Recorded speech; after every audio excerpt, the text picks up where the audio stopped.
Bonjour à tous et bienvenue dans cette nouvelle vidéo. Aujourd'hui, nous allons parler du verdict qui a eu lieu sur l'accident de la tour Orlando Freefall aux États-Unis. Allez, c'est parti. Avant de commencer, je vous invite à vous abonner à cette chaîne YouTube ainsi qu'à aller me suivre sur mon compte Instagram et Twitch si ce n'est pas déjà le cas. Si le contenu vous plaît, je vous invite aussi à liker la vidéo. Maintenant, retour à la vidéo.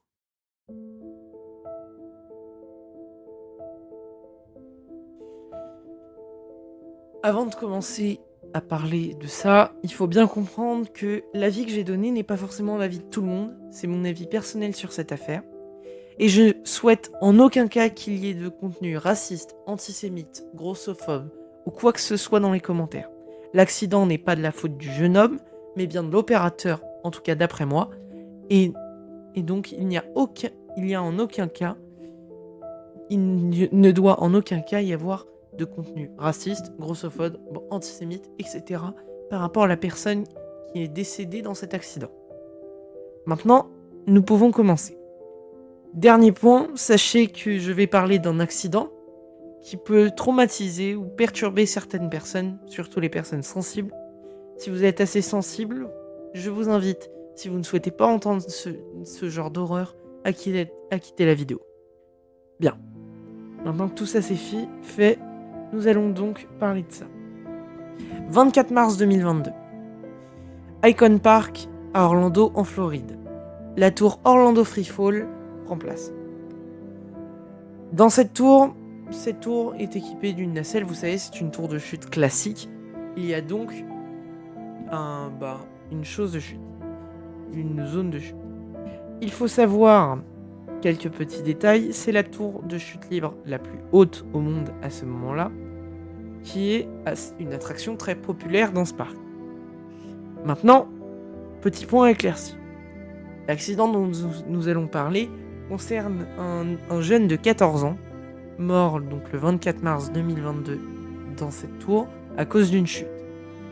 Maintenant, pourquoi est-il mort? En tout cas, des raisons que moi je pense vraiment. Il faut savoir qu'un opérateur de l'attraction avait, sans demander l'autorisation, modifié le capteur d'une place pour permettre à des personnes de plus gros gabarits, car je rappelle qu'il fait 1m95, donc de plus grosse taille, etc., de pouvoir entrer dans l'attraction. Pour rappel, la personne est de forte corpulence. À ce moment-ci, donc la personne rentre dans l'attraction tout excitée. Cependant, il faut savoir qu'il y a des conformes et des lois au niveau en matière de sécurité dans les parcs d'attractions sur n'importe quelle attraction. Et que à chaque fois qu'une attraction est modifiée, il faut demander l'autorisation premièrement au constructeur, voir si c'est possible.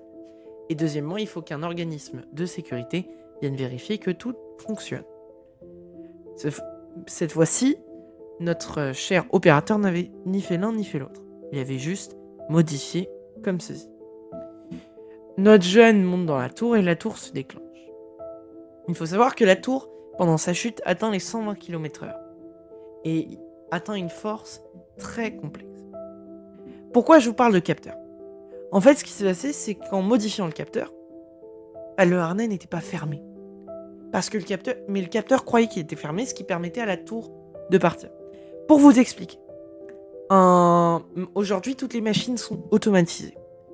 Donc, vu que toutes ces machines sont automatisées, pour la faire démarrer, il faut que tout soit sécurisé. Sauf qu'hormis ce fait-là, si un capteur est lancé, si on lance un capteur, entre guillemets, si on déplace le capteur ne dit plus la vérité.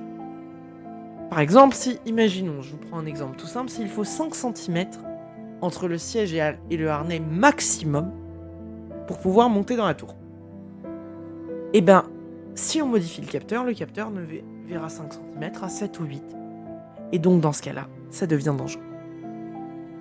À cause de ça, donc, on a eu un accident dramatique où, à la fin de la chute, à cause de la pression, de la vitesse et exercée sur l'harnais, parce qu'il faut savoir qu'on est vraiment, c'est très particulier une tour de chute, mais on s'appuie vraiment sur le harnais.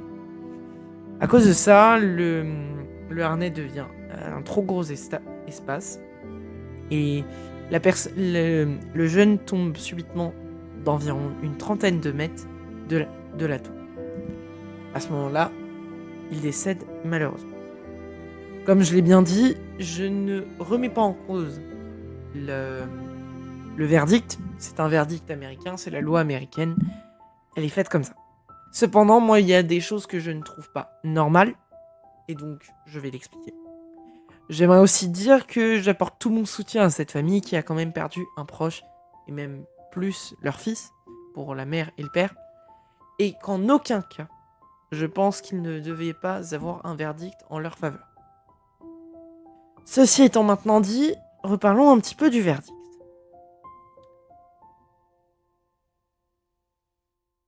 Petite précision supplémentaire. Il faut savoir que donc les sièges s'inclinaient sur la tour pour voir le sol, ce qui a exercé une pression supplémentaire au harnais. Il faut aussi savoir que la tour en fait freine environ à 30 mètres de haut. Les freins sont environ à cette hauteur-là parce que vu la vitesse, il faut le temps qu'elle freine. Et c'est au freinage qu'il a été éjecté. Voilà.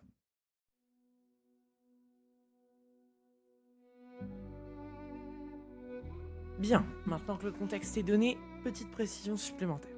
Premièrement, je ne souhaite en aucun cas accuser la famille qu'elle soit coupable ou quoi.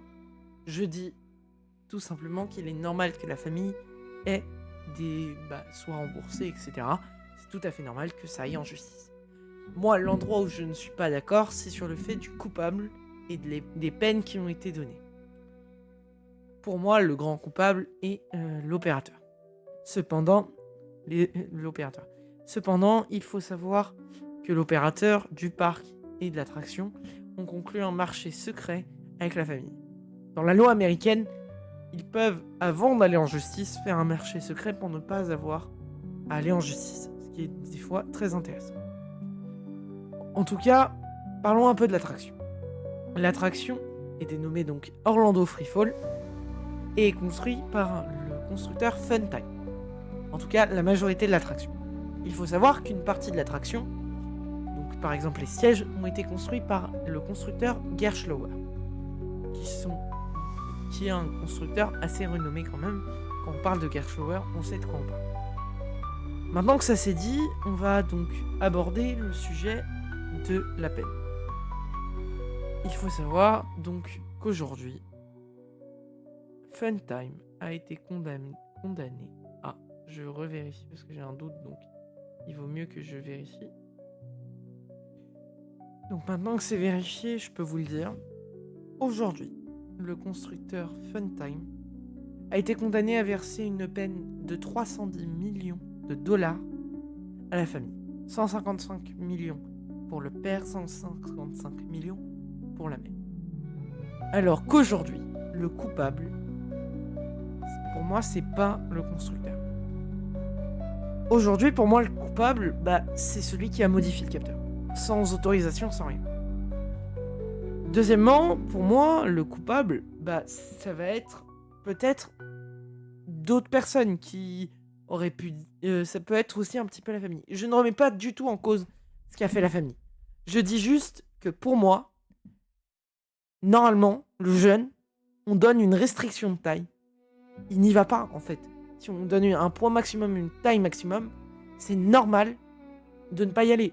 Moi, je suis petit, j'ai 4 ans, je vais pas aller faire une attraction minimum 1m40. C'est ça, en fait, aussi le problème. Moi, c'est ça qui m'a posé problème aussi dans cette histoire. Mais, cependant, à partir du moment où il est accepté, c'est plus trop de sa faute. Aujourd'hui, Funtime doit verser 310 millions d'euros. Ce qui veut dire que aujourd'hui, si la peine est mis en marche, Funtime n'existe plus. Et on a un autre problème, c'est que si donc Funtime n'existe plus, mais qu'il ne donne pas assez d'argent, Gerstlauer devra peut-être payer une somme. Ça, on ne le sait pas. Et dans ce cas-là, Gerstlauer va peut-être aussi être détruit. Alors que Gerstlauer, je suis désolé, mais c'est un très très bon constructeur. Et là, ce qui fait peur, c'est que les autres constructeurs, maintenant, ils vont faire très attention.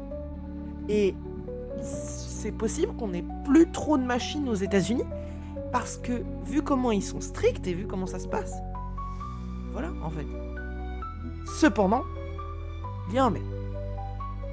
Funtime n'a pas fait les choses correctement. Funtime a été donc sur place, voir l'accident, faire ses mesures, etc. Mais il ne s'est pas présenté au procès. Il n'a rien fait. En fait, Funtime est un peu le bouc émissaire de ce qui s'est passé dans cet accident. Et à cause de ça, et donc il y a ça, et là il s'est passé pas mal de choses. Et j'ai vraiment besoin qu'on comprenne ça. Aujourd'hui, Funtime est accusé comme ceci, parce qu'ils n'ont pas mis de ceinture. Je suis désolé, mais la ceinture n'aurait rien changé. Rien du tout. La seule chose que ça aurait changé, bah c'est rien en fait. Funtime, en fait la ceinture aurait pu changer quelque chose, mais on peut pas le savoir aujourd'hui, c'est fait. Et une ceinture, à quoi ça sert? En fait, à partir du moment où un opérateur sait dérégler un capteur, il peut dérégler une ceinture, c'est facile à faire. Et la ceinture, qu'est-ce qu'elle aurait fait? Eh ben, elle aurait donc accroché certains harnais, oui, peut-être. Sauf que même si la ceinture est entre les gens, donc moi je partirais plus dans cette hypothèse-là. Si elle est ici, ça change rien en fait, parce que tu glisseras. Quoi qu'il se passe, tu glisseras. Si elle est, et en plus elle peut être décrochée par n'importe qui. Si elle est comme dans Osiris, à la limite. Mais même, la ceinture aurait été créée pour des personnes dont la corpulence et dont le poids correspond au maximum. Il faut savoir qu'il y a, normalement, on doit être un peu plus haut pour des raisons de sécurité. Aujourd'hui, la personne était plus lourde que le poids maximum. Donc, de toute façon, la ceinture aurait pu craquer et ça aurait été le même résultat. Et donc, on aurait transformé en 2 ceintures, 3 ceintures, 4 ceintures. En fait, de toute façon, cette situation-là n'est pas bonne. On a un problème. Donc moi, déjà, la peine sur Funtime, je ne suis pas d'accord avec elle. Moi, pour moi, après, voilà, c'est aussi simple que ça. Il n'y a qu'une chose à dire. Le coupable, ce n'est ni Funtime. Funtime a un peu de culpabilité, mais il ne mérite pas une peine aussi grosse. Comme je dis, c'est un bouc émissaire, là, dans ce cas-là. Funtime, aujourd'hui, est condamné à verser une somme astronomique, parce que c'est le cas, hein, 310 millions, c'est astronomique, qui risque de la faire couler, alors que c'est même pas eux la faute. Oui, peut-être que... Voilà. Là, aujourd'hui, cette histoire de ceinture, ce serait apparemment pour faire des économies. Sauf que ça revient au parc, non? Il faut savoir qu'une ceinture n'est pas obligatoire. Loin de là. Un harnais, une lap bar est beaucoup plus sécure qu'une ceinture. Une ceinture, c'est un bonus pour sécuriser encore plus. Mais... Une ceinture, ça coûte un petit peu pour un parc. Et en fait, le constructeur, lui, s'adapte à la demande du parc. Le parc demande la plus haute tour. Il fait la plus haute tour. Aujourd'hui, le parc n'a pas demandé de ceinture. Oui, certes, le constructeur aurait pu en mettre, c'est vrai. Mais aujourd'hui, elle n'est pas obligatoire. Donc là, aujourd'hui, ce que ça entraîne, cette histoire, c'est déjà une peine astronomique qui ne devrait pas avoir lieu. Après, comme je vous l'ai dit, si j'ai mal compris, je m'en excuse. Vous me le dites dans les commentaires et on peut en parler, on peut en discuter. Mais aujourd'hui, la peine, elle est faramineuse. Et ça, c'est pas possible, c'est pas imaginable. Donc voilà, ça, c'était le point qu'il fallait faire là-dessus. Maintenant, comme je l'ai dit dès le début de la vidéo, je le répète depuis le début. Je ne suis pas juge. Ce n'est que mon avis à moi. Deuxièmement, je n'accepterai aucun commentaire vis-à-vis de la famille, de la personne, etc. C'est aussi simple que ça. On n'est pas là pour dire des choses affreuses. Maintenant, ce qu'il faut bien comprendre, c'est, comme je le dis, je ne suis pas juge. Ce n'est que mon avis. Aujourd'hui, à Orlando, donc dans l'état de Orlando, la Floride, il y a une loi qui dit que les ceintures vont devenir obligatoires à partir d'une certaine hauteur. En tout cas, merci d'avoir regardé cette vidéo jusqu'au bout. Je vous dis à bientôt pour une prochaine vidéo. C'était Walty Explorer. Bye.